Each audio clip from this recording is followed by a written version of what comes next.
بسم اللہ الرحمن الرحیم. السلام علیکم. میں ہوں محمد عثمان اور آپ دیکھ رہے ہیں پروگرام عرف راز اور مقبول جان کے ساتھ. ناظرین، پوری دنیا پر کرونا کے وار جاری ہیں. سب سے زیادہ وار تو معیشت کے اوپر ہوا اور آج پوری دنیا میں تیل کی پرائسز جو ہیں وہ تاریخ ساز گراوٹ کا شکار ہوئے. اس کے آگے جا کے دنیا پر کیا اثرات ہونے والے ہیں اور اس کے پاکستان کے اوپر کیا اثرات ہوں گے، اور اب بات شروع ہو گئی ہے کہ کوئی ذخیرہ کر لیا جائے. پوری امریکہ میں بات ہوگی لیکن کانگریس نے منع کر دیا صدر ٹرمپ کو پیسے دینے سے. پاکستان اس صورتحال سے کس طریقے سے فائدہ اٹھا سکتا ہے، یہ ہوگا ہمارا آج کا موضوع. اور پروگرام میں بات کریں گے اسلاموفوبیا کی کہ بھارت کے اندر مسلمان نشانے پر ہیں، اور ساتھ ہی پروگرام میں بات کریں گے مشن ایسار کی. اور ہمارے ساتھ الخدمت کے ہیلتھ فاؤنڈیشن کے سربراہ آج ہمارے ساتھ موجود ہوں گے. بڑھتے ہیں اپنے پہلے سیگمنٹ جانب. اور یہ صاحب، یہ ہو کیا رہا ہے؟ عالمی ریکارڈ آج ٹوٹا ہے تیل کی قیمتوں میں کمی کا. آخر اس سے فائدہ کس کو ہے، نقصان کس کو ہے، اور کیا ہونے کیا جا رہا ہے آگے؟ کیا دیکھیں، گزشتہ تقریباً کافی عرصے جب سے کورونا شروع ہوا ہے، ہم بار بار سید الانبیاء صلی اللہ علیہ وآلہ وسلم کی ایک حدیث جو ہے وہ بیان کرتے چلے آ رہے ہیں. اور بیان حدیث سے کی ہے کہ ایک زمانہ تم پہ ایسا آ جائے گا کہ جب سونے اور چاندی کے سکوں کے علاوہ تمہیں کاروبار کرنے کے لیے کوئی اور راستہ نہیں بچے گا. 1920 کے بعد جو انٹرنیشنل مالیاتی نظام کی عمارت کھڑی کی گئی تھی، اس کی بنیادی اینٹ آج گر گئی ہے. اور یہ اینٹ اس وقت دوبارہ رکھی جائے گی جب کوئی ہمیں یہ ٹائم فریم دے گا کہ اس دنیا کی اکانومی کب ٹھیک ہو سکتی ہے، جس کے بارے میں نہ کوئی ڈاکٹر بتا سکتا ہے، نہ کوئی اس وقت ریسرچر بتا سکتا ہے، نہ کوئی اس وقت کرونا کا جو ماہر بتا سکتا ہے کہ یہ کب ٹھیک ہوگی. بالکل. یہ اینٹ رکھی گئی تھی 1920 میں مانیٹری فنڈ کی، جب نیشن سٹیٹس قائم ہوئے. میں اس میں نہیں جانا چاہتا، میں پیورلی معیشت پہ آتا ہوں. جس وقت کاغذ کے نوٹ دنیا میں چلتے تھے تو 1945 تک سکہ چلتا تھا، کاغذ کا نوٹ نہیں ہوتا. صحیح. کاغذ بینک جو ہے ایک پرومزری نوٹ کے طور پہ دیتا تھا، تو سکہ جو تھا وہ سونے کا اور چاندی کا. ہمارے جب بزرگ جو تھے وہ کہتے جی ایک پاؤنڈ ہوتا تھا ہمارے پاس، اور ایک سفید، میں نے اپنے والدین کے پاس بھی دیکھا ہے، سفید چاندی کا سکہ ہوتا تھا جو کہ چلا کرتا تھا. اسی کی بنیاد پہ چیزیں چلتی تھیں. لمبی تفصیل میں اس لیے نہیں جاتا کہ بہت مسائل بن جائیں گے اس کے اندر کہ کون کیسے کیسے کیا گیا.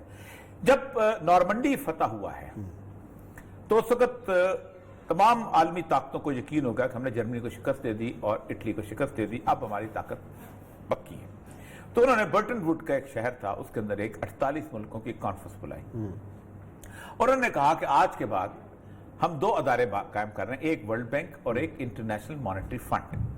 اور ابھی یونائیٹڈ نیشنز نہیں بنی تھی، یونائیٹڈ نیشنز اس کے بعد بنائی ہے، اس کا سیاسی سٹرکچر بعد بنا، پہلے اکنامک سٹرکچر آیا. صحیح. تو یہ جو ہیں، یہ دونوں جو ہیں، یہ اب دنیا کے فنڈ کو کنٹرول کریں گے. اور دنیا میں آپ یہ کریں گے کہ جتنا سونا کسی ملک کے پاس ریزرو پڑا ہوا ہے، اتنے سونے کے مقابلے میں اتنے ہی نوٹ چھاپ سکتا ہے. اور ایک بینک آف انٹرنیشنل سیٹلمنٹ موجود تھا، اس کو ذمہ داری دے دی گئی تھی کہ تم نے بتانا ہے کہ کس ملک کا سونا جو ہے کتنا ہے اور اس کو مانیٹر کرنا ہے. اور آج سے کوئی ملک جو ہے وہ سونے اور چاندی کے سکے نہیں بنائے گا. ہر ملک کے اندر ایک سینٹرل بینک ہوگا، اور وہ سینٹرل بینک ایک کاغذ چھایا کرے گا. اور میری اور یا مقبول جان کی پہچان یہ ہے کہ میرا کاغذ کے اوپر قائد اعظم کی تصویر ہے، لیکن جیسے ہی وہ پاکستان سے باہر نکلتا ہوں میری پہچان ختم ہو جاتی ہے، وہ بکتی نہیں کی. پہچان کس کی ہوگی؟ ڈالر کی ہوگی. میں جب تک اپنے نوٹ کو سرنڈر کر کے ڈالر نہیں خریدوں گا، میں دنیا کے اندر ٹریول نہیں کر سکوں گا. اس کو کہا جاتا ہارڈ کرنسی، اور ڈالر کے برابر میں انہوں نے کہا تھا آپ ریزرو رکھ لو. اس پہ ہوا یہ کہ 1945 سے لے کے 1972 تک امریکہ کے ڈالر کے اندر ہر بندے نے پیسے سیو کرنے شروع کر دیے، کیونکہ آپ کو دنیا میں کوئی چیز خرید نہیں سکتے تھے جب تک ڈالر میں نہیں خریدیں گے. اگر آپ تیل خریدنا ہے تو ڈالر میں خریدیں گے. اچھا، آپ ڈالر کا مستقبل کیا ہے؟ میں بتا سکتا ہوں، یہ ایک منٹ سے لگے. اس کے بعد ہوا یہ کہ 1972-73 میں فرانس کا صدر جو تھا وہ امریکہ کے پاس کیا کہ ہمارے پاس $2 بلین آپ کے پڑے ہوئے ہیں، ہم چاہتے ہیں کہ ہمیں سونا دے دیا جائے اس کے بدلے. اچھا. تو اس وقت نکسن ہوتا تھا، نکسن نے کہا کہ these promises were not made to be honored. یہ ہم نے وعدہ پورا کرنے کے لیے ہمارے پاس تو سونا ہے ہی نہیں، تو پھر آپ نے کیسے چھاپ دیے؟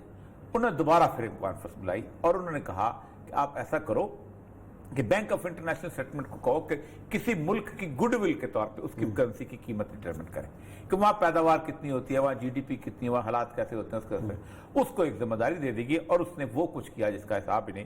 اس دوران گلف وار شروع ہو گئی اور شاہ فیصل نے اسلام کی ماڈرن تاریخ کے اندر پہلی دفعہ oil as a weapon use کیا. آئل ایز اے ویپن جس وقت یوز کیا گیا تو آپ اندازہ کریں کہ دنیا کانپ گئی, یورپ میں لائنیں لگ گئیں. ٹائم کے صفحے پر مین آف دا ایئر کی تصویر آ گئی شاہ فیصل کی. اس کو پھر شاہ فیصل کو جس طرح شہید کیا گیا اور کانسپریسی کیا, اس کے بعد انہوں نے یہ اوپیک بنائی, اور اوپیک نے یہ طے کیا کہ کبھی پٹرول جو ہے یہ کسی اور کرنسی میں نہیں بیچا جائے گا. یہ کس میں بیچا جائے گا؟ ڈالر میں بیچا جائے گا. اب یہ ہوا کہ گڈ ول کے ساتھ, ڈالر کی گڈ ول کے ساتھ پٹرول وابستہ ہوگا, اس کو کہنے لگتے ہیں پیٹرو ڈالرز. یعنی ظاہر بات ہے تیل اربوں کا اور مہنگا ہوگا ڈالر تیل. اچھا, ٹرمپ نے پہلی دفعہ ایک کام کیا تھا. امریکہ کے پاس ایک شیل آئل ہے. وہ شیل آئل یہ چیز ہوتی ہے کہ جو گیس سے کنورٹ کر کے مہنگا ہوتا تھا, لیکن اس کو اس نے پروڈکشن کر کے کرا کے کیا, اور اس نے روس اور اوپیک پہ, پوری اوپیک پہ دباؤ ڈالا کہ ہماری ابھی جو کیسز آیا ہے کہ خبردار تیل زیادہ پیدا نہ کرو. اس لیے تیل پیدا نہ کرو کہ ہمارا امریکہ کا تیل جو ہے وہ مہنگا پڑتا ہے, دور سے آتا ہے, لوگ خریدتے نہیں ہیں, اور آپ تم تیل کم پیدا کرو گے, مارکیٹ میں ڈیمانڈ ہوگی تو کنویں بند کروا دیے. انہوں نے مان لی اس کی بات. امریکہ کی زیادہ سوورنٹی ہے. اس سوورنٹی کے بعد ٹرمپ بہت خوش تھا کہ ہماری اکانومی جو ہے وہ اچھی ہو جائے گی اور سب کچھ. اس کے بعد ہوا یہ کہ کرونا آ گیا. اب اللہ تعالیٰ کی طاقت تو ہے. صحیح. کرونا جس وقت آیا ہے تو کرونا کے بعد ٹرمپ صاحب کا جو تیل ہے آپ کو کوئی خریدنے والا اس لیے نہیں رہ گیا کہ جتنا ڈیمانڈ ہوتی ہے نا وہ آلریڈی پڑوس میں مل جاتا ہے. اب ظاہر بات ہے شام کا اگر کراس کر کے ایک بندہ یورپ میں تیل بیچنا جائے گا تو مل جاتا ہے. وہ کیوں امریکہ کے ساحل سے تیل منگائے گا؟ تو سب سے پہلا جو تیل جو ہے وہ ڈراپ ہوا ہے, اس کا ڈراپ ہوا ہے. اس پہ ٹرمپ رات کھڑا ہوا ہے, اور ٹرمپ نے یہ کہا ہے کہ آپ ایسا کریں کہ انہوں نے ہمارے ایک کنویں بہت بڑے امریکہ نے کھودے ہوئے ہیں, بہت بڑے بڑے ریزروائر بنائے. اسٹریٹجک ریزرو, اس اسٹریٹجک ریزرو میں ہم یہ تیل جو ہے اس کو ہم ڈال دیں گے. اس پہ کانگریس نے ریفیوز کر دیا, کمپین ہی کریں گے. $3 ارب مانگے تھے. اس پہ تیل کی کمپنیوں نے یہ کہا کہ ہم سے پیسے لے لو بھائی, تیل بھی فری اور پیسے بھی لے لو. یہ اس کی صورتحال آئی, اور اس کے اوپر پھر ایک کیسے بل ہوگا کتنا. اب صورتحال یہ ہے کہ اس وقت دنیا میں جتنے بھی آئل ٹینکرز دنیا میں سپلائی کرنے والے ہیں وہ بھی بھر دیے جائیں. اس وقت دنیا میں جتنے بھی ریزرورز بھر دیے جائیں تو اس کے باوجود بھی تیل جو ہے اس کو آپ کو کنواں جو ہے کھودنا پڑے گا. اضافی تیل ہے. اس کی وجہ یہ ہے کہ تیل جو ہے اگر اس کا کنواں چالو نہ رہے تو اس کی بڑی کمپلیکیشن پیدا ہو جاتی ہیں. نیچے اس کو سی ہے وہ کہیں ڈیورٹ, بہت ساری سائنسی صورتحال ہے. اور اس کے ساتھ یہ ہے کہ پیٹرولیم انڈسٹریز کے ساتھ آپ اندازہ کریں کہ ایٹ لیسٹ 100 ڈفرنٹ آئٹمز ہیں جو کہ چلتی ہیں, جس میں ویزلین سے لے کے پتہ نہیں یہ جو چھتیں بن رہی ہوتی ہیں, پتہ نہیں کیا کیا کوئی یہ جو بیکلائٹس, ہر چیز. تو اب صورتحال یہ ہوئی ہے کہ اب اس وقت ٹرمپ نے کہا تو ہے کہ یہ بچ جائے گا, لیکن یہ بچتی نہیں ہے اکانومی. اس سے ہوگا کیا؟ اس سے ہوگا یہ کہ جس وقت ایکویولنس ختم ہوگی تو ڈالر گرنا شروع ہو جائے گا. اور گر رہا ہے. اس لیے کہ آپ ڈالر خریدنے جائیں گے تو ڈالر مہنگا ہوگا نا. آپ تیل خریدنے جائیں گے. اب پہلی بات تو یہ ہے کہ آپ کتنی دیر میں فلائٹیں بحال کر سکتے ہیں, کوئی ٹائم لائن نہیں. اس کی ایک بنیادی وجہ ہے. اس کی بنیادی اس لیے بحال نہیں کر سکتے کہ آپ کا مین کورونا کا سورس جو ہے وہ ٹریول ہے. اس وقت کہا جاتا ہے, کورونا کے بارے میں کہا جاتا ہے ایک جگہ سے نکلا ہے اور وہ جناب نیو یارک میں پہنچ گیا, ایک بندہ اس کو لگی تو اس کو لگی, اس کو کہتے ہیں چین ری ایکشن. اب پہلی بات ہے کتنی دیر میں ٹریول باہر, پھر کتنی دیر میں آپ لوگوں کو باہر نکالیں گے. اور اگر آپ لوگوں کو باہر نکال بھی لیا, ٹریول بحال کر بھی لیا, لیکن بندے مرنے کم نہ ہوئے تو لوگوں کے اندر سے خوف کیسے نکالیں گے؟ مجھے جو پتا ہے کہ میں باہر جاؤں گا تو گولی لگنی ہے تو مجھے تو پولیس روکے یا نہ روکے میں اندر بیٹھوں گا. اور مجھے جو پتا ہے کہ میں باہر جاؤں گا اور کسی جگہ سے مجھے یہاں سے ایک کاغذ لگ گیا اور اس کے بعد میں نے دیکھ لیا. اور سب سے بڑی بات یہ ہوتی ہے کہ کورونا کا جو فیئر بلٹ ہو رہا ہے یورپ میں اور باقی جگہ جو ہے وہ ہے to witness the death of the person. جو محلہ ایک دفعہ ایک مریض کو مرتے ہوئے دیکھ لیتا ہے اس کے بعد وہ اس خوف پر شکار ہو جاتا ہے, وہ باہر نکلتا. کیونکہ مسئلہ سر یہ ہے, وہ کہتے یہ ہیں کہ کرونا جو ہے یہ انڈیویجول کو نہیں پڑتا, یہ اس پوری کی پوری فیملی کو, اس پورے پریمیسز کو خوف کا شکار کر دیتا ہے کہ کس کو لگ گیا کس کو نہیں لگا. سب سے اہم ترین چیز بات اس کے اندر کورونا کے اندر یہ ہوئی ہے کہ مکمل طور پر